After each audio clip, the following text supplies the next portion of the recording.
यानी विपक्ष वोट लेने के लिए और मुस्लिम अल्पसंख्यकों को वर्गलाने के लिए इस हद तक जा सकता है, ये सोचने के बाद बड़ी हैरत भी होती है, अफसोस भी होता है। अच्छा, 2003 में किसकी हुकूमत थी? आरजेडी की हुकूमत थी ना, कांग्रेस उसमें शामिल था ना, तो अल्पसंख्यकों को भयभीत किया जा रहा। जनता की सेहत पर इसका कोई असर नहीं है, नेताओं की सेहत खराब हो रही है। बिहार अल्पसंख्यक आयोग के अध्यक्ष गुलाम रसूल बलियावी ने एसआईआर के मुद्दे पर विपक्ष पर बड़ा हमला बोला है।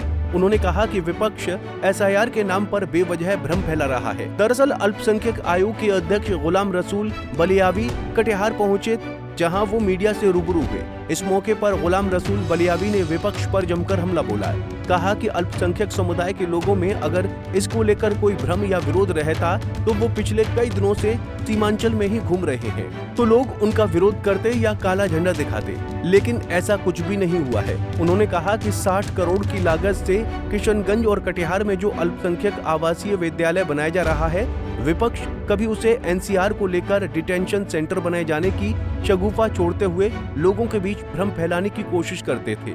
लेकिन अल्पसंख्यक समाज भी अब समझ चुके हैं, विकास के लिए नीतीश मोदी जरूरी हैं। देखिए, आम जनता में भरम होती तो मैं तो 2 दिन से घूम रहा हूं ना, मेरे खिलाफ मुर्दाबाद हो जाता, काला झंडा दिखा देता। ऐसा तो कहीं कुछ नहीं हुआ है। अच्छा, 2003 में किसकी हुकूमत थी?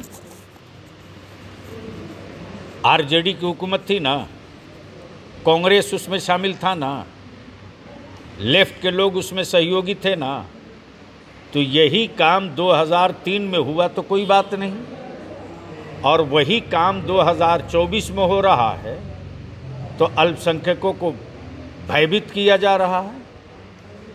जनता की सेहत पर इसका कोई असर नहीं है, नेताओं की सेहत खराब हो रही है, चूँकि उनके पास माननीय नीतीश कुमार जी के विकास के सामने कोई टिकाऊ मुद्दा नहीं है, सिवाय भ्रम फैलाने के वो काम कर रहे हैं। जिस बिल्डिंग को दिखा करके पूरे किशनगंज, पूर्णिया, अररिया, कटिहार के मुसलमानों को विपक्ष के द्वारा भयभीत किया गया कि ये डिटेंशन सेंटर बन रहा है, एनआरसी किया जाएगा और इसी में लाकर रखा जाएगा और यहाँ से विदेश भगा दिया जाएगा। देखने के बाद आवासीय विद्यालय जो अल्पसंख्यकों के लिए किशनगंज में बना है, कितने की लागत से? 60 करोड़ की लागत से, और उसी 60 करोड़ की लागत से कटिहार में भी बन रहा है।